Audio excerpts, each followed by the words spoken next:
স্রোত।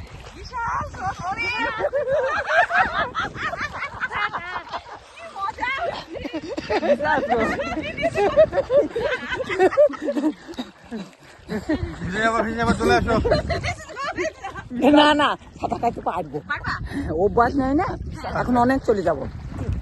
বুঝছিস, খুব ভালো লাগলো, খুব ভালো। আরে দিদি, এবার দিদি পারে না কিছু, কোমর জলে কাটছে। এই আমার এটা এক গলা জল বন্ধু, আমি এক গলা জলে কাটছি। গৌর বাড়ি খুব সুন্দর, গৌরনীতায়। আর এটা হচ্ছে বহু পুরানো। না গৌর কোথা কে প্রতিষ্ঠা করেছেন, কি করেছেন, কোনো এখনো ইয়ে নেই, কারোর জানা নেই। কি সুন্দর করে শাড়িটা পরিয়েছে দেখো।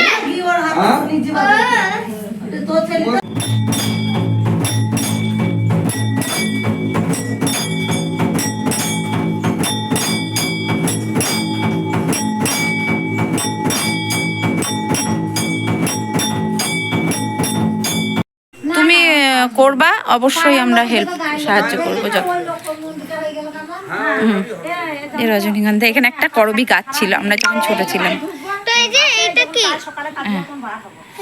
এটা এইটা হচ্ছে একটা সমাধি। ওই সমাধি, এটা মানে এখানকার যারা ওই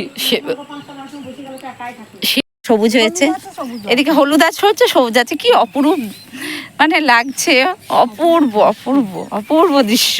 তো ছোট মাসি আর আমি হাঁটছি, ওদিকে ওরা হাঁটছে। আমরা গৌর বাড়ি দর্শন করলাম, গৌর দর্শন করলাম। আমাদেরই বাড়ি এটা, আমার দিদার ইয়ের খুব ছেলের বাড়ি। আমাদেরই বাড়ি, দিদার ছেলের বাড়ি। তো খুব ভালো লাগতো। আর এই যে ছোট মাসি মা লক্ষ্মীর মতো ধানের শীষ গুজেছে, কি সুন্দর লাগছে ছোট মাসিকে দেখতে। ময়না ছলাক ছলাক চলে রে পিছন বনে চাই না। আর আমার বনমাসিকে আমার মানে ভাইপো প্রশ্ন করে করে ওকে পাগল করে দিল। পুচকুটা বাড়ি চলে গেল, আর ওইটা এখন প্রশ্ন ধরেছে যে দিদা এই ঠাম্মা এই কেন হচ্ছে, ওই কেন হচ্ছে, সব প্রশ্ন। চলো দিকে মাইমা ঋতু হাঁটছে। একটু বলে না, বইটা আমার ধরে ওইদিকে গ্রামাঞ্চলে সব নবশিক্ষণ দেয়, সন্ধ্যাবেলায় সব বিকেলবেলায় সমস্ত রাস্তাঘাট জল দিয়ে ধুয়ে দেওয়া হয়। তো সেটাই বেরিয়েছিল। আর এখানে আমার মামা যেহেতু প্রোগ্রাম, সেটাই আমাদের করেছিল। তো আমাদের খাওয়া দাওয়া কমপ্লিট করার পরে তো আমিও গিয়ে একটু প্রণাম করেছিলাম। হ্যাঁ, আমাদের বাড়ি গেলে। তোদের বাড়ি যাবো কেন, দেবগ্রামে গেলে। হ্যাঁ হ্যাঁ, বাড়ি গেলি আর আমি গেলাম, তারপর দিন সকালে আবার চলে আসলাম। হ্যাঁ হ্যাঁ, দিয়ে বলি 60 করে সিঁড়ি দিয়েছি আমি। এই কদিন good morning, good morning, good morning. এই দেখো দেখাচ্ছি তোমাদের পুরো প্রাকৃতিক দৃশ্য একদম। আমরা এখন মামার বাড়ি থেকে বাড়ি যাচ্ছি, আমি মাসি, আমাদের মা মাসি সকলে। চারিদিকে সবুজ কচুরি পানা।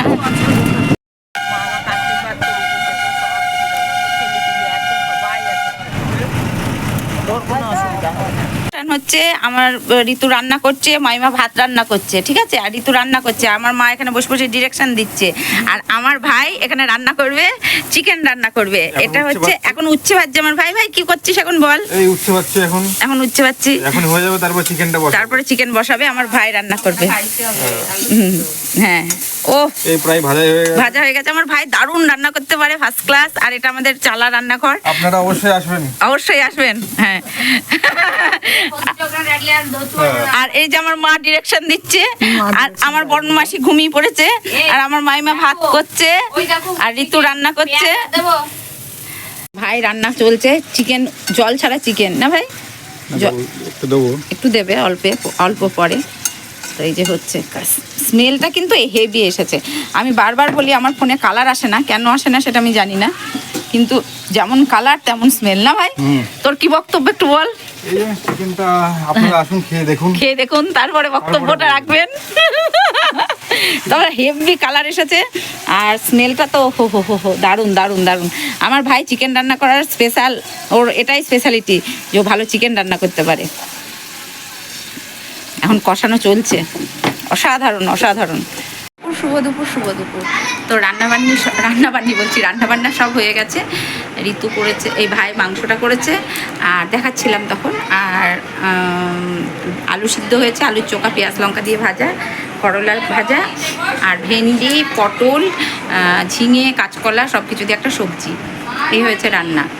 আর হচ্ছে আমি স্নান করে উঠলাম অনেক দিন পর। আগে আমি 12 মাস যখন বিয়ের আগে স্নান করতাম, ছুটি ছাটা থাকলে, স্কুলে গেলে তো আলাদা কথা, তো বিয়ের আগে স্নান টান করে যেমন একদম সুন্দর করে পরিপাটি হতাম, ক্রিম মেখে। এখন তো বাড়িতে করার চেষ্টা করি, বাট অতটা হয়ে ওঠে না, ক্রিম মেখে।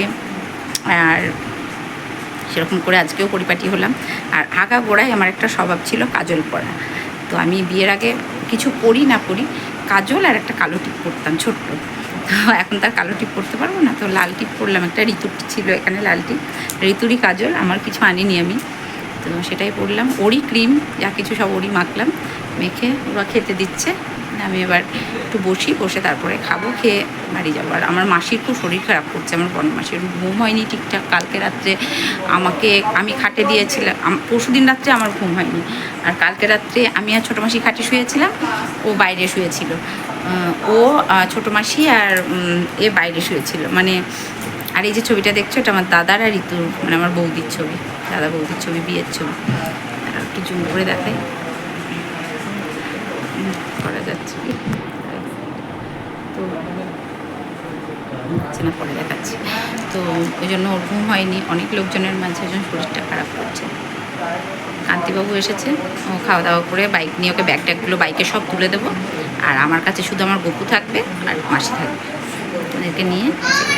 তো দিদার যে কাজটা খুব ভালোভাবে হয়েছে, প্রচুর লোকের সমাগম ছিল, প্রচুর নিমন্ত্রিত ছিল।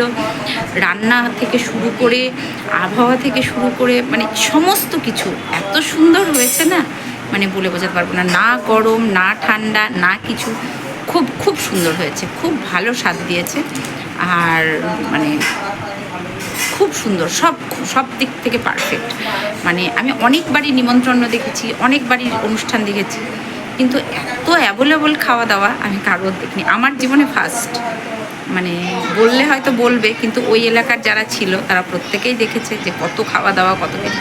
যাই হোক, সেটা সবই দিদার আশীর্বাদ। আশীর্বাদ ছাড়া তো কিছুই সম্পন্ন হয় না। তো আমার দিদা ছিল সত্যি, কোনো ভিখারিকে কোনো দিন ঘোরায়নি। যে এসেছে, যখন এসেছে যে একটু খেতে দেবে গো, মানে যা বলেছে হয়তো যে একটু মুড়ি দাও, দিদা বলেছে ভাত খেয়ে যাও, এইরকম ছিল আমার দিদা। প্রত্যেককে পুজোতে কাপড় দেওয়া, দান, মানে যেটুকু করার দরকার ছিল আমার দিদা প্রত্যেককে সেটা করে গেছে। সত্যিই খুব পূর্ণ আত্মা ছিল। তো যাই হোক, সেটা হয়তো ওনার কর্মফল, তো সেইটা আমরা মেনে চলারই চেষ্টা করি। কারণ আমার দিদা ছিল খুব খুব খুব পুণ্যবান একজন মহিলা, খুবই পুণ্যবতী, বান বললাম, সরি ভুল বললাম, পুণ্যবতী একজন মহিলা ছিল। যার জন্য দিদার মানে কাজ থেকে, দিদা যেদিন মারা গেছেন সেদিন থেকে কাজ পর্যন্ত প্রত্যেকটা কাজ সুন্দরভাবে সুসম্পন্ন হয়েছে। লোকজনদের খাওয়া দাওয়া, 1800 লোকের অ্যারেঞ্জমেন্ট। তো যাই হোক, সবাই মোটামুটি সুন্দরভাবে খাওয়া দাওয়া হয়েছে, প্রচুর এক্সেস হয়েছে খাবার দাবার। তো মিষ্টি এখনও সেই 2 গামলা 3 গামলা মিষ্টি, বড় বড় নৌকা নাকি বলে, তাতে করে এখনও বেশি, প্রচুর প্রচুর বেশি রয়েছে, প্রচুর এক্সেস। আর আমার মামার বাড়ির ওই এলাকায় নিমন্ত্রণ করা লাগে না, হয়তো বলে আসলো একজন, ঘোষপাড়ার একজন একে বলে আসলো যে ওরকম নিমন্ত্রণ থাকলো, সে হয়তো 2 হাঁড়ি দই, তার ঘর বাড়ির দুধ, 2 হাঁড়ি, ঘোষেরা তো দই পাতে, 2 হাঁড়ি দই নিয়ে চলে গেল। অমুকজনের মা মারা গেছে গো, এরকম একটা ব্যাপার, কি অমুকজন মারা গেছে গো, এরকম একটা ব্যাপার ওই এলাকাতে। ঠিক আছে, তো ওই এলাকাতে এরকমই হয়। আর আমার মামার বাড়িতে লোকজন, আমার ছোটো মাসির বিয়ের সময়তেও তাই হয়েছিল। মানে লোকজন ধরো বলেছে অমুকের বাড়িতে আজকে নিমন্ত্রণ, ওই এলাকার মানে এতটাই ওরা সহজ সরল, ওরা এখনও বোঝে না যে আমাকে নিমন্ত্রণ করেনি আমি যাব না বা কিছু একটা, এরকম শুনলো কারোর বাড়িতে এরকম। তো এই ধরনের ওনাদের মানসিকতা ভীষণ ভালো, এখনও সেই গ্রাম বাংলার যেটা সেটাই ধরে আছে। হিংসা, মারামারি, হানাহানি, কাদা ছেটাছিটি, কুৎসা, এগুলো নেই। সত্যি কথাই এগুলো নেই, নিজের চোখে না দেখলে বিশ্বাস করা যায় না যে এখনও এরকম আছে। চল, এবার ঋতু খেতে দিচ্ছে সবাইকে, আমরাও খাবো একটু পরে। আমার তো একটু খিদে নেই, মুড়ি তরকারি খেয়েছি। ওই আমার ভাইপো এখনও খায়নি। বাবু এখানে আয়, খেতে বসবে? হ্যাঁ সেটাই।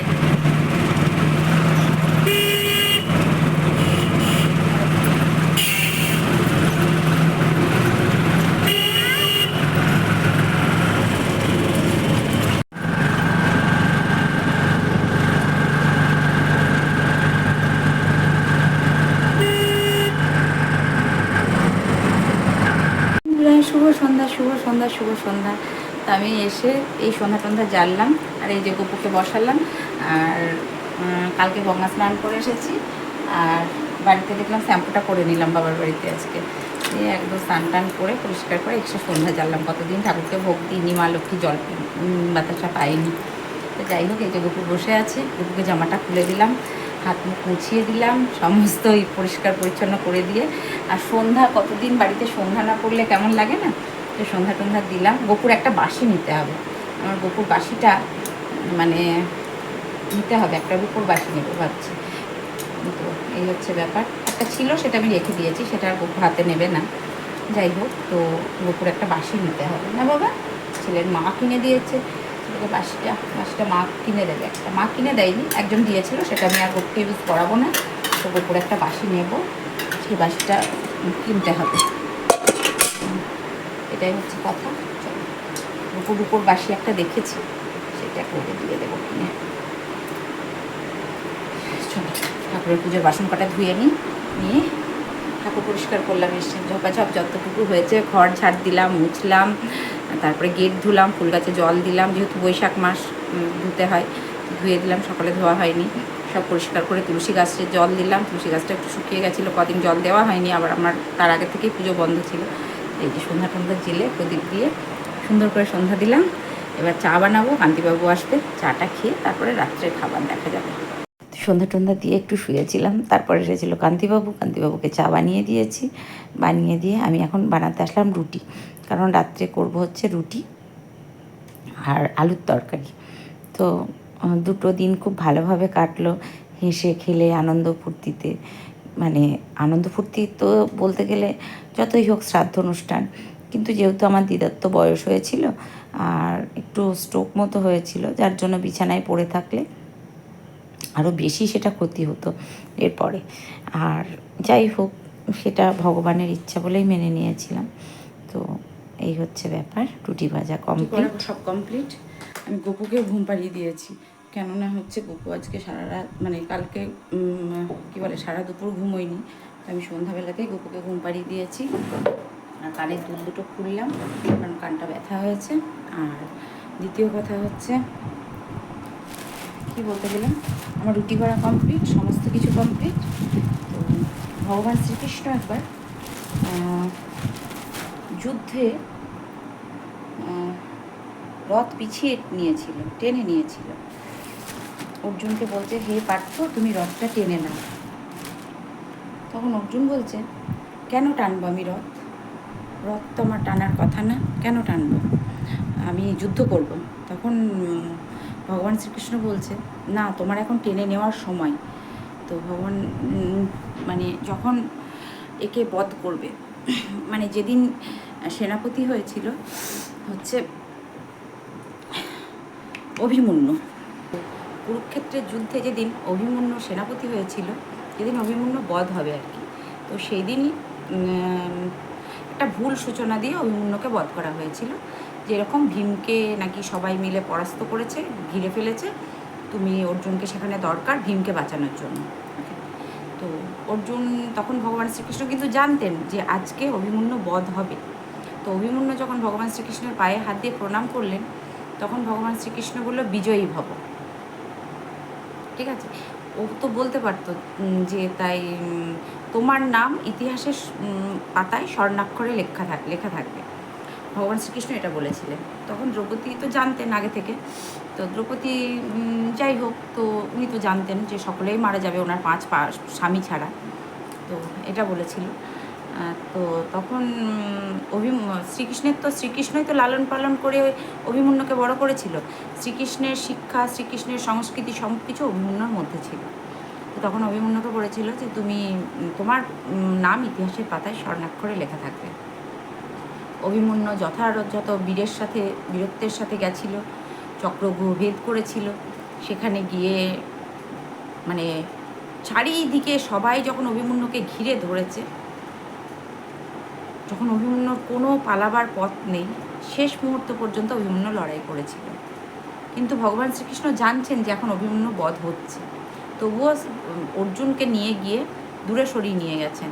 কেননা এটাই বাস্তব, এটাই হবে, বিধির বিধান। নিয়তির লেখন কেউ খণ্ডাতে পারে না। তো সময় সময় যখন ভগবান অর্জুন যখন ফিরে এসে দেখে যে অভিমন্যুর বধ হচ্ছে, তখন অর্জুন কৃষ্ণকে মানে জিজ্ঞাসা করেছিল যে হে মাধব, এটা তুমি কেন করলে? তখন শ্রীকৃষ্ণ বলেছিলেন, যেটা বিধির বিধান লেখা থাকবে, যেটা নিয়তির লেখন, যেটা বিধির বিধান, সেটা কেউ খণ্ডাতে পারে না। অতএব কোনো সময় জিততে গেলে, যুদ্ধে বলো বা আমাদের সমস্ত কিছুর মধ্যে বলো, যদি জিততে যাওয়া যায় না, কিছু সময় পিছিয়ে আসতে হয়। তাই বলে এমনটা নয় যে সেই যুদ্ধটা শেষ হয়ে যাবে, সেই সময়টার জন্য কিছুটা পিছিয়ে আসতে হয়। এটা ভগবানের শ্রীকৃষ্ণের লেখন।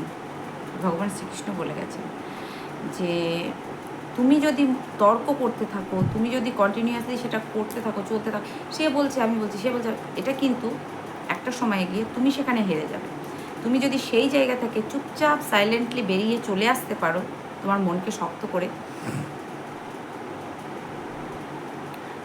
হার কার জিতনে वालों को बाजीगर कहते हैं, কথায় আছে না, খানিকটা ঠিক সেরকম। শুধু সময়ের অপেক্ষা, সময়ের খাতায় ছেড়ে দাও, সময়ের খাতায় সময়ের অপেক্ষা করো, নিশ্চয়ই তুমি ভালো ফল পাবে। আজকে এই অংশটুকু আমি মহাভারতে দেখলাম, তো সেটাই তোমাদের সাথে শেয়ার করলাম। যাই হোক, ভগবান শ্রীকৃষ্ণের পথ অনুসরণ করলে জীবনে হয়তো অনেক কষ্ট আসবে, দুঃখ আসবে, কিন্তু শেষে সফলতা আসবেই, অবশ্যই আসবে। শুধু সময়ের অপেক্ষা, তুমি একটু সময় দাও, একটু ধৈর্য ধরো, অবশ্যই। আর এই ধৈর্য ধরাটা আমি আমার সন্তানের থেকে শিখেছি, আমার ছেলের থেকে আমি শিখেছি ধৈর্য ধরা কাকে বলে। আমার ছেলে আমাকে শিখিয়েছে যে মা তুমি একটু ধৈর্য ধরো, একটু সময় নাও, একটু সময় নিয়ে ধৈর্য ধরে থাকতে শেখো। তো সেটাই তোমাদের সাথে শেয়ার করলাম। মহাভারতের এই অংশটুকু, পার্টটুকু আজকে দেখলাম, তো বেশ ভালো লাগলো। যতটুকু দেখলাম ততটুকু তোমাদের সাথে শেয়ার করলাম। চলো আজকের মতো আসি, সবাই ভালো থেকো, সুস্থ থেকো, ভালোবাসায় থেকো, রাধে রাধে। আর হ্যাঁ, বেশি করে ফল, বেশি করে জল মাস্ট কিন্তু। তবে ভগবান শ্রীকৃষ্ণের পথ অনুসরণ করলে কষ্ট আছে ঠিকই, কিন্তু মানসিক শান্তি আছে, প্রচুর প্রচুর শান্তি আছে, প্রচুর মানসিক শান্তি। এটা আমি জানি, আমি বিশ্বাস করি যে ঈশ্বর আমার সাথে সবসময় ছিলেন, আছেন, থাকবেন। চলো, আমার সাথে আমার গপু আছে, তো डरने की क्या बात है।